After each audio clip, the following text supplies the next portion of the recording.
We're here to interview Swami Bhaskarananda, who is the president of the Vedanta Society here in Seattle, and he has authored various books, and he's also the founder and the editor-in-chief of Global Vedanta. Swamiji, thank you for your time. So can you please give us a brief background of your life and what inspired you to take the spiritual path? That's a short question, but the answer can be very lengthy, so I'll cut it short. Since my boyhood, I had a craving like anyone else to be better or to be perfect. By that time I had come to understand the meaning of perfection. And I would say that it is that craving which made me interested in spiritual life. And then gradually I started understanding the meaning of that word perfection more and more. And then a time came when I understood that perfection is another name of divinity. So then I wondered, why did I crave, or why have I craved perfection since my boyhood? Then it dawned on me that it must have been my nature, just as it is the nature of fire to burn, it is the nature of water to flow downward. So it is inherent in water, it is inherent in fire to have those qualities. The same with us human beings. We have a craving for perfection. Knowingly or unknowingly, we try to achieve it. And perfection also means going beyond all limitations. That's why you see, people are not satisfied with anything which is limited. Person wants to have money because money is something by spending which you can buy objects of sense pleasure. So that's why when people money, they become very happy. But it has been seen that those who have earned a lot of money, take for instance, in Seattle, perhaps the richest person is Mr. Bill Gates. And I don't know exactly how many $1 billion he has, but he has plenty. But is he satisfied with what he has earned? I am sure he will be happy to earn more and more and more. Then one might wonder, why does he want so much money? What he has is enough for him.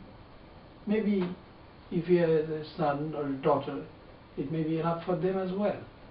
Then why does he want more money? Then also that same answer will come. That is, it is in a person's nature to go beyond all kinds of limitation. Limitation in regard to the acquisition of money. And that money is almost the symbol of joy that can be derived from sense objects. So one has craving to have such enjoyment, such joy, which doesn't know any limit.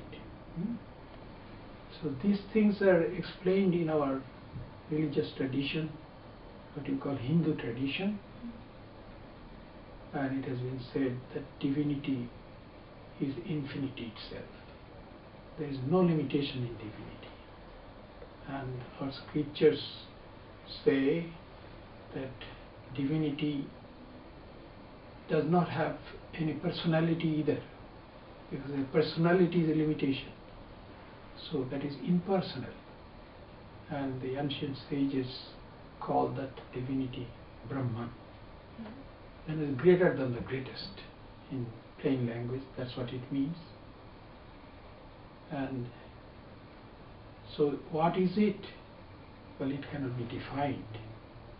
It is quite unlike anything that we encounter in this world, and we know something which is gross, and then also we understand what is meant by subtle, or what is, we know what is concrete, and we know that in relation to what is abstract, and we understand these things. But Brahman is more abstract than anything that we can encounter in this world, or we can conceive of. So let me take for example joy. Joy cannot be experienced by anything other than our own conscious minds. I cannot experience joy with my fingertips or with any other organ that I have in my body. I have to take the help of my mind.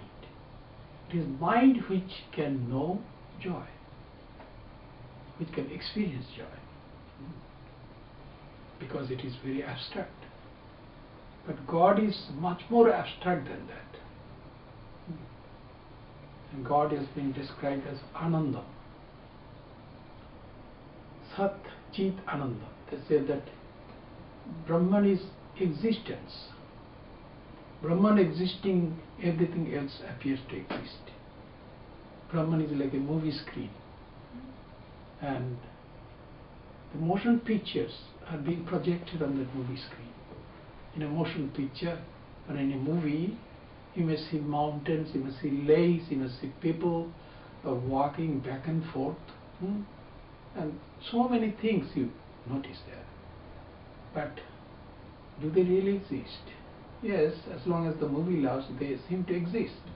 Yet their existence is no other than the existence of the movie screen. Had there been no movie screen, then there wouldn't be any movie. So also Brahman is like a movie screen. In the language of philosophy, he is called the substratum. Substratum. He is always behind.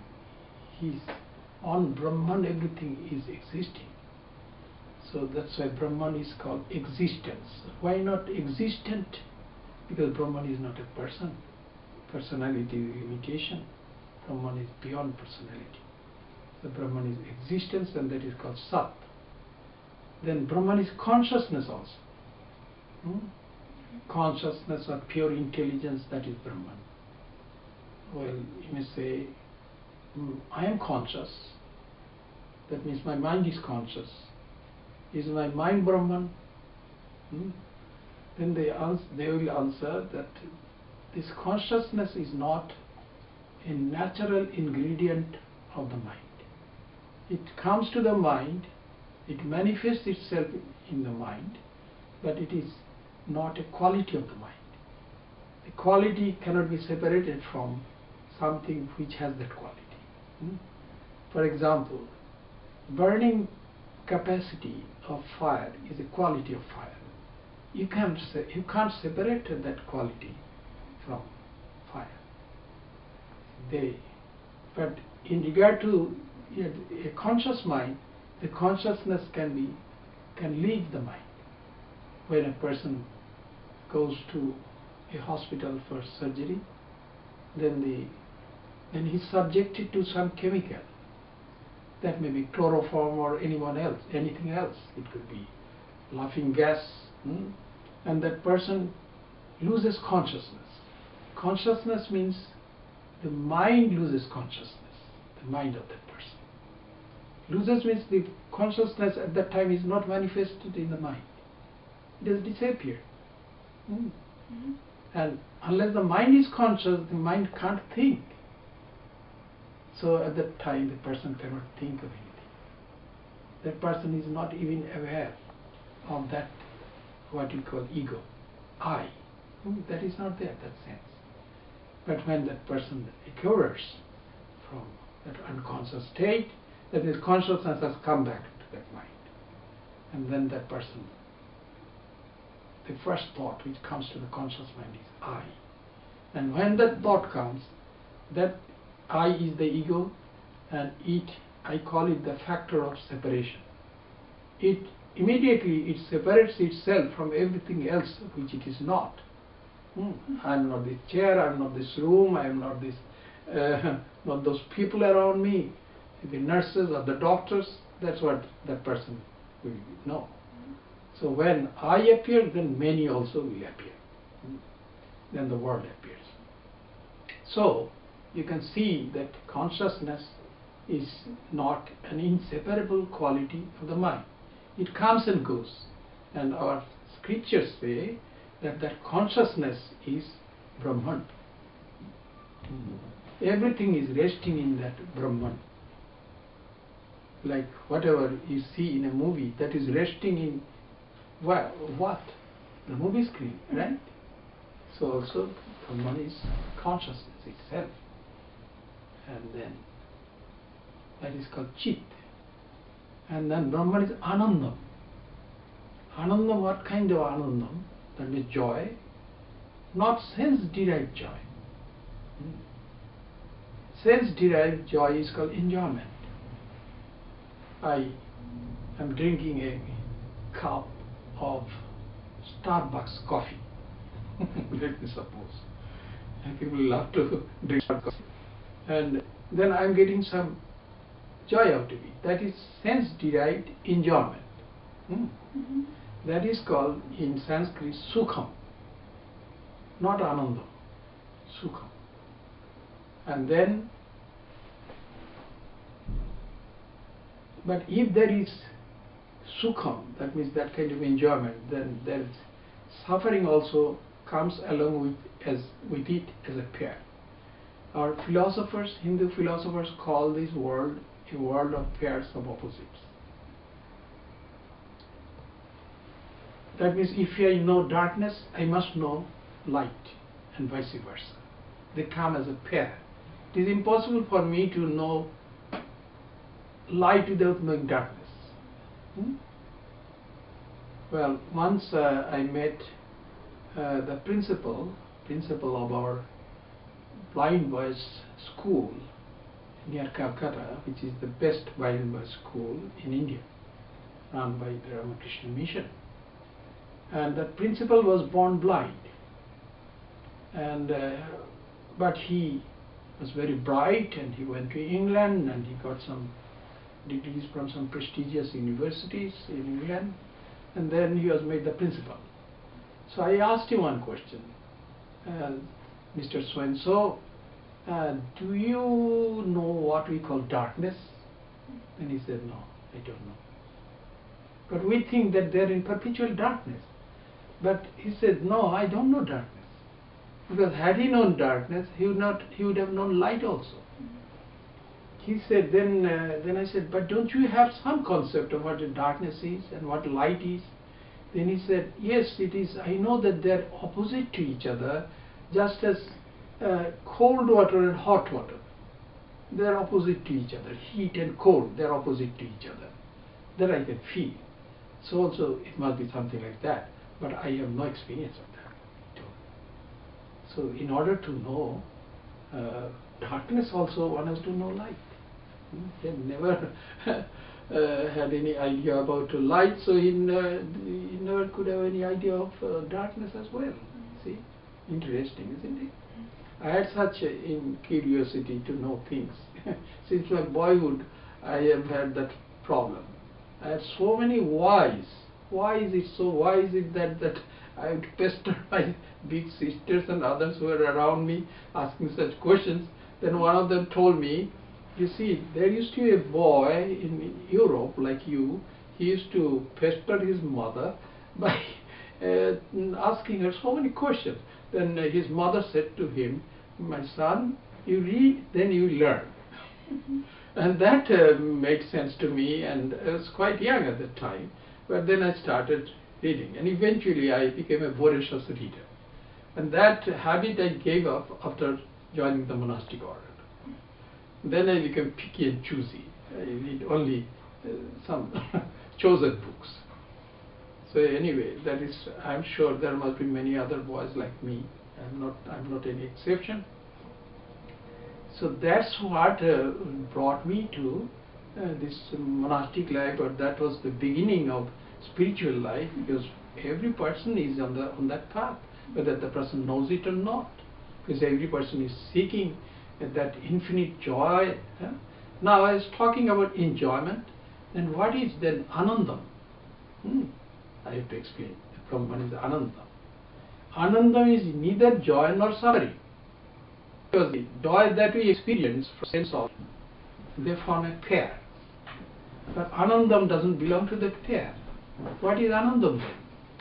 So that I explain with the help of an analogy. That is, suppose I have a severe headache, so I am in a state of suffering, isn't it? And then I take 2 painkillers, and after half an hour my headache is gone, right? So now I am not suffering anymore. Am I enjoying now? No. I am neither enjoying nor suffering. You may say, Swami, in this state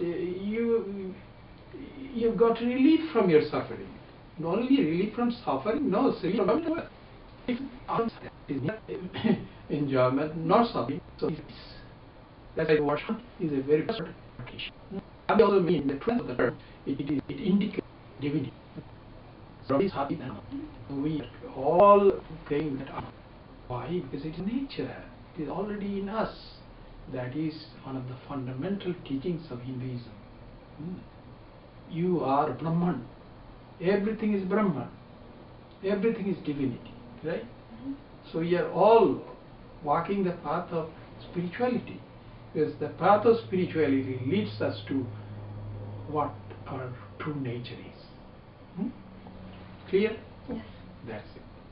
So that's why I became interested in spiritual life. But you may say, why did you not become a householder? That question may come to your mind. So I didn't become a householder because I didn't have that wish. That craving was not there in me. Some people are deficient, isn't it? Not all are. Not all have all the endowments, but I was deprived of that endowment as it were. So that tendency I didn't have. There are some people who love to paint. There are some people who love to sing. And people, you see, they have a natural fondness for certain things. I didn't have that particular fondness, you see. But do I not love people? Yes. Love women? Yes, I do. But as sisters or as mothers, that attitude comes naturally to my mind, you see. And I have been lucky to have had so many big sisters, and they are so loving and affectionate to me. So naturally I can look upon women and say, sisters, you are a sister to me. Younger sister, that's it. And I am not missing anything. And do I not respect those who are married? Yes, why not? I respect them. Had I not respected them, then I would not have respected my own parents. Yes, I surely respect them. But I don't have that tendency of desire. I didn't have. That's why I am in a monastery. So I have answered your question. Yes.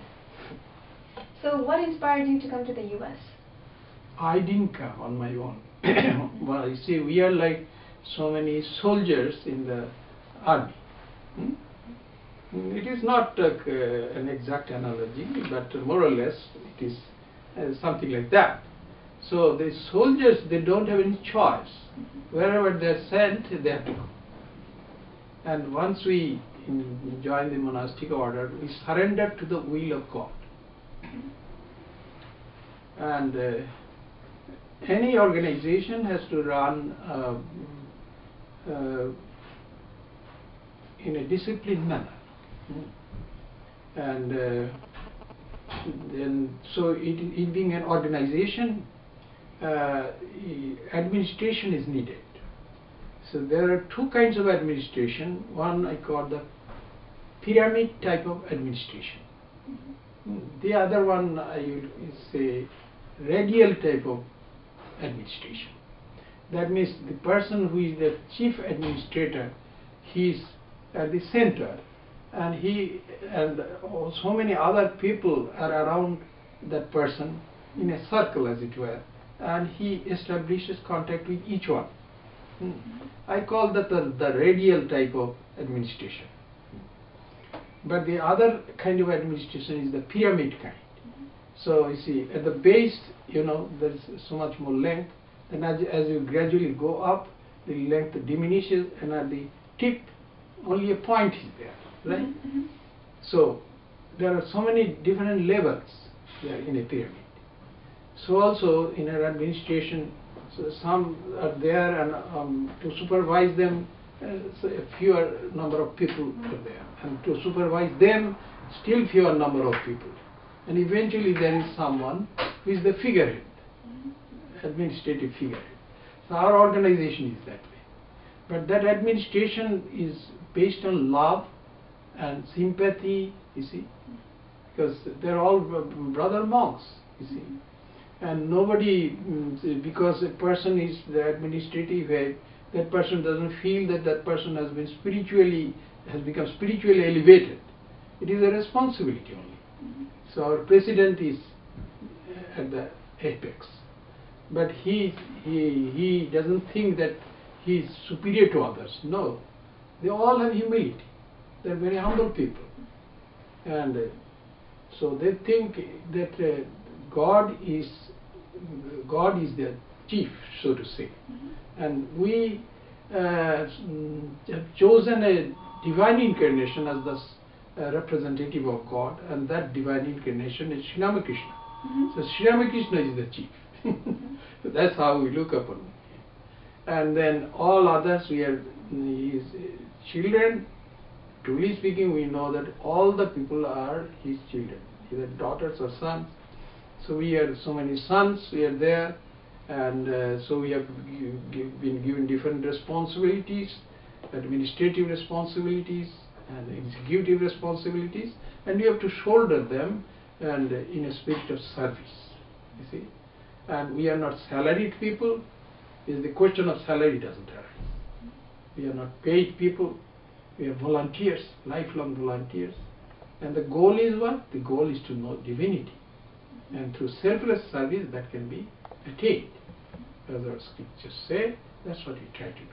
So when I was asked, go to America, I agreed. I wouldn't say no.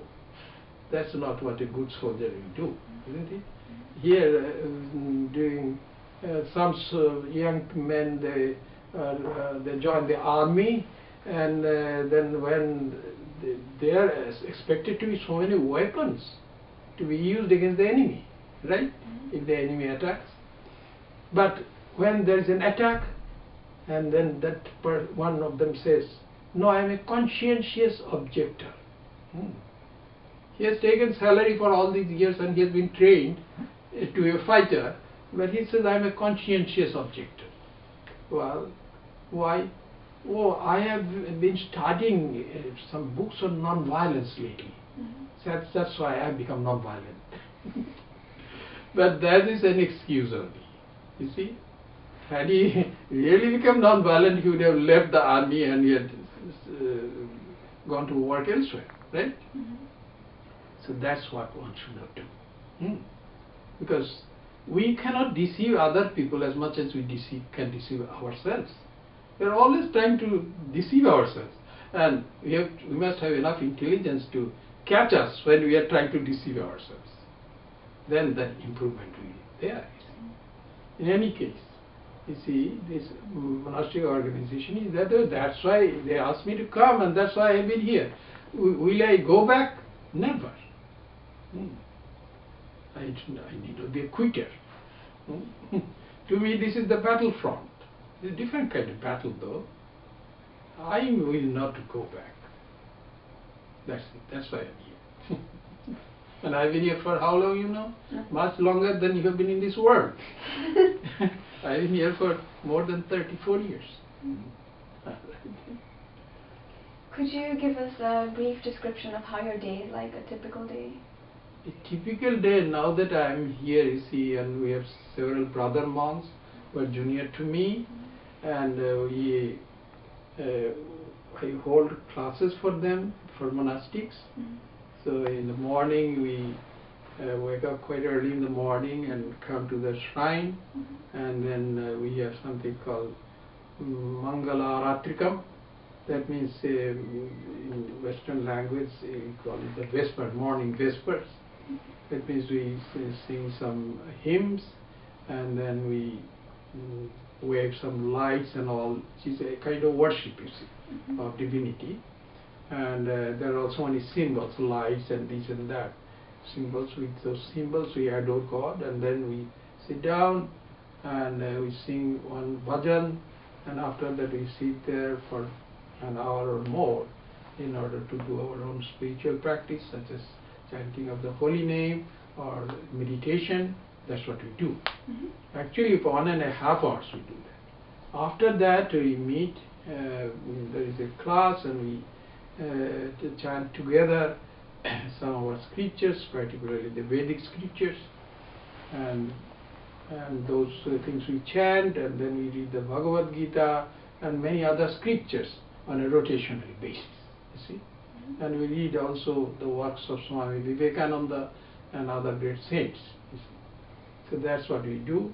And then after that we come and have breakfast, you see. And then after breakfast we keep on doing the other kinds of things that we have to do at the ashrama. See, various kinds of work we do. Here there is no paid employee. The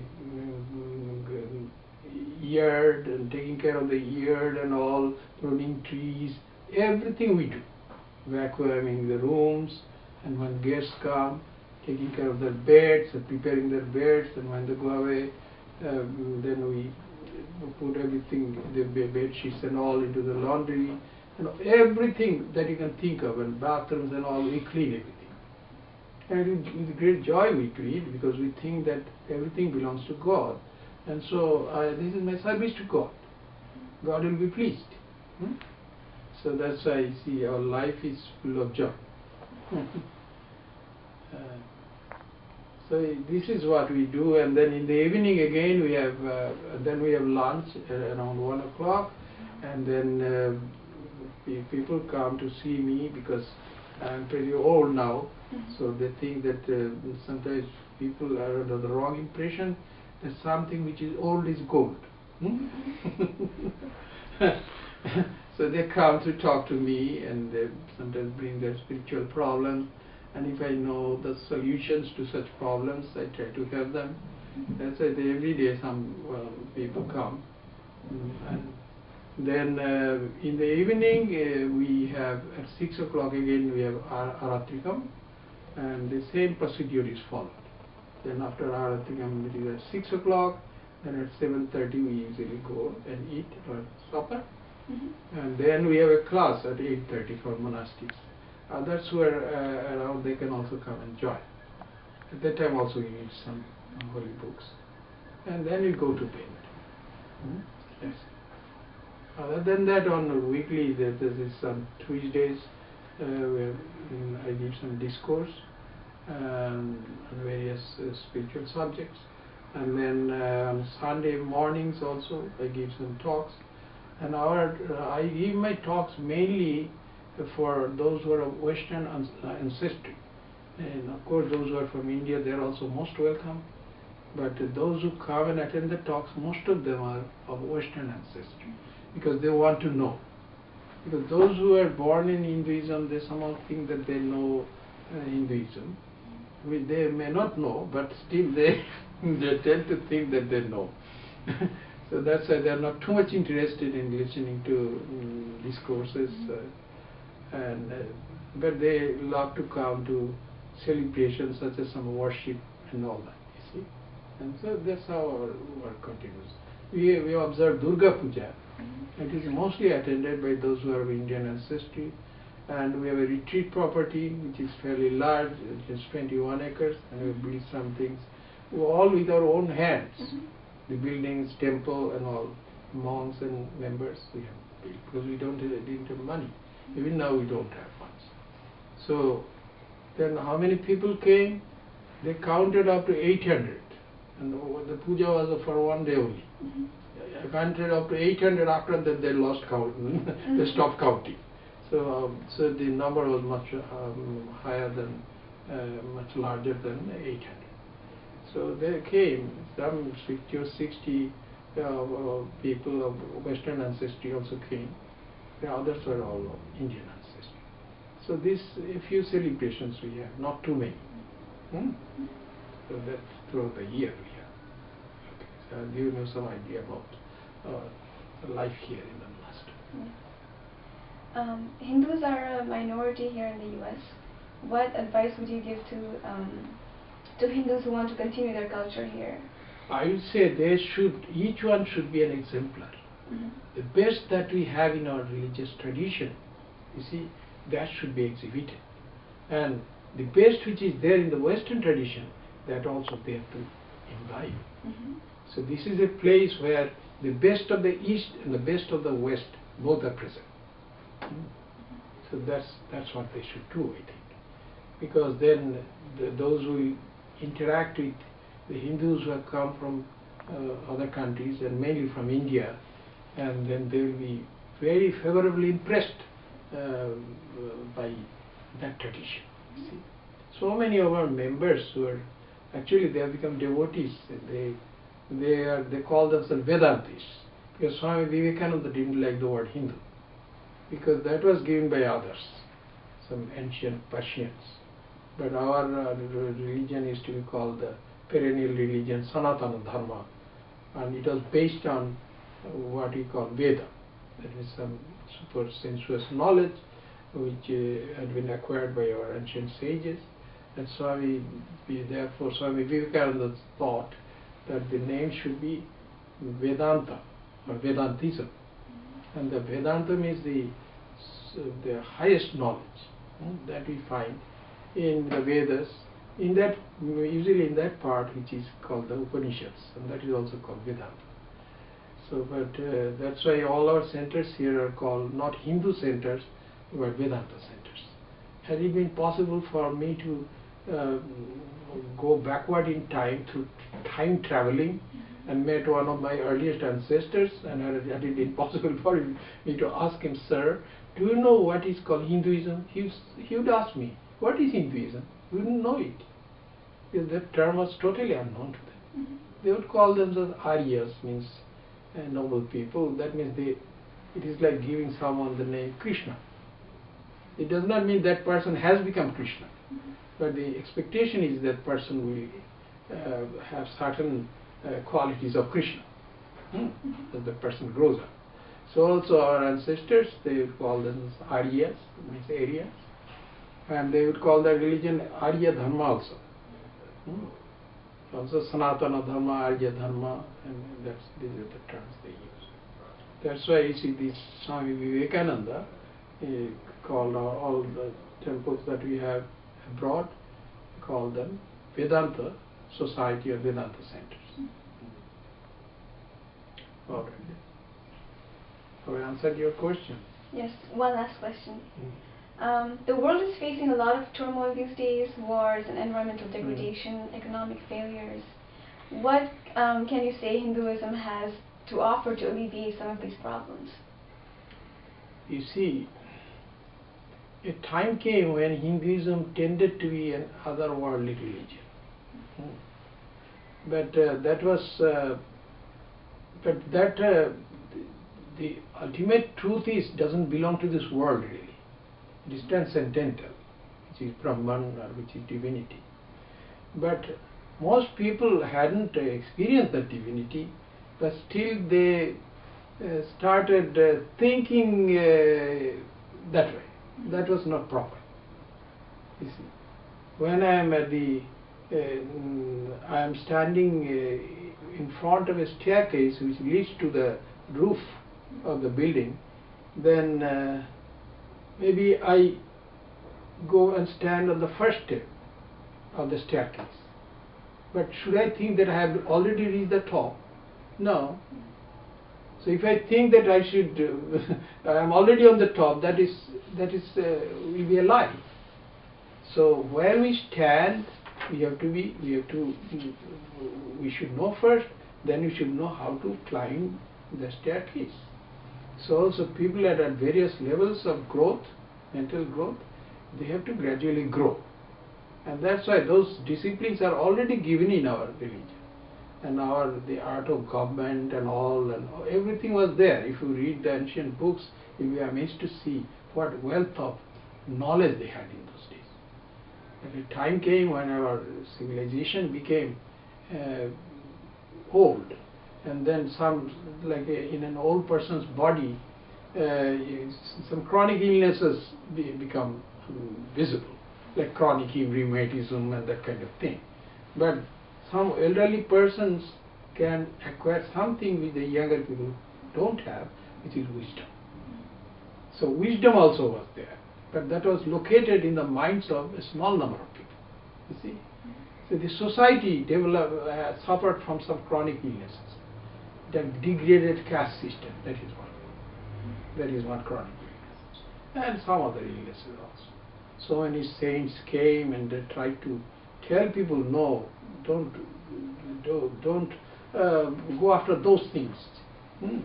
You should know that Brahman, God is everywhere, very present everywhere. Develop sympathy for them, serve them. But how many people listened, you see? That's why Hinduism, can it help the world? I don't think that the world is becoming any worse. It has become much better than what it used to be in ancient times. It has been getting better, actually. Will I prove it? Yeah. Yes. You see, we have a wonderful book, a great epic called the Mahabharata. So if you have some time someday, then you try to read the English translation of, there are translations in Indian languages as well of that wonderful book, the Mahabharata. And that is like a history. And there you can see, know about the past, how our ancestors used to be, how the society was, and all these things we can come to. There you read that India had so many different kingdoms. The idea of democracy was there, and those the states used to be called Ganarajya. Gautama Buddha was born in a Ganarajya. There the king or the ruler would be appointed through election or something. And it doesn't mean that he was a king. His son would not become the king or anything. It was not that kind of a state. But they eventually got wiped out. But the kingdoms were there. And when there would be famine or anything in one kingdom, the other kings would not send relief to that kingdom. They would go, and because they would go and capture that kingdom at that time, because that kingdom by that time had become weaker. That was the custom, and it was considered all right. And all the kings used to go on conquest. It was their duty. All the kings, as soon as they would become kings, they would ascend to the throne, and then it was the duty to go on a conquest. See, Digvijaya. And they would go and try to defeat all other kings. And once they would be able to defeat all of them, then they would come back to their own kingdoms. And then they would have like some kind of thanksgiving. They would observe a worship ritual called Rajasuya Yanya, as a Rajasuya spiritual or religious festival, or whatever you call it. That is a kind of worship. And Yudhishthira did that, King Yudhishthira. He also did that. But nowadays, if there is a calamity in a country, other countries help. That never happened in the past. Aside from that, Yudhishthira, in the Mahabharata, you read that Yudhishthira was asked some very difficult questions by one being called Yaksha. And Yudhishthira was very wise. He could give answers to those questions, but his younger brothers could not. But he could give answers. The one question that he was asked was, who is happy? Then Yudhishthira gave the answer. He said, one who is not living in a foreign land and one who eats at the end of the day some cooked vegetables, that person is happy. He has grown some vegetables and he has eaten that, so he is happy. Now you can see that you and so many others are in a foreign country, and so many people from other countries have come, and they are quite comfortable here in this country, isn't it? It's a foreign land. So are they unhappy? No. But at that time, when Yudhishthira said so, it was very correct. So the world has become better. There is so much feeling for people nowadays. And there are more and more, and wars have always been there. You see, if you read our ancient history, that says Mahabharata and all, you see that they were all warriors. Even our divine incarnations were warriors. Rama, Krishna, and they were the greatest warriors. But war was there, battles were there. But I would say the world sees much less conflict of that kind than it used to experience in the past, you see. And of course, people die. People die not of wars as much as due to other causes, like automobile accidents. Here in the United States, nearly 40,000 people die of automobile accidents. But that number is not reported. But that is not done deliberately, right? So you can't call that as acts of violence, those accidents. These are accidents, you see, not intended. So world is becoming better. The other day I gave a talk on Sunday on the subject, is the world getting better or not? And I proved by quoting history and everything that yes, indeed the world is getting better. So don't lose heart thinking that, oh, there is some economic crisis and all, and yes, it is there, but it will be overcome. It is a temporary thing. But some dishonest people are always there.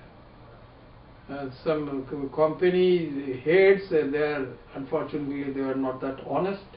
They took advantage of the loopholes of law and they made themselves rich. So I call the CEOs, what do I call them later?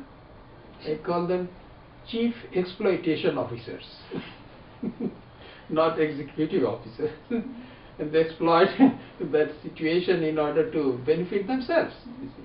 Such people have always been there in the world. But in a culture here, you see, in those days when every country used to be ruled by monarchs, did anyone have the courage to speak against the monarch? Oh no, then that person's head would be cut off. But nowadays, in a democracy, a perfect democracy has not yet come. But still in whatever democracy, form of democracy we have, still common people have so much power. The common people wanted a change. That's why Mr. Obama has been made president. And people, they can criticize the person who is at the top of administration openly, and still his head will be there. His head won't be cut off, right? So is the world not getting better? Yes, it is getting better. So on behalf of the HinduYUVA and Tattva, I'd like to thank you for your time and for sharing your knowledge with us. Okay, you are welcome.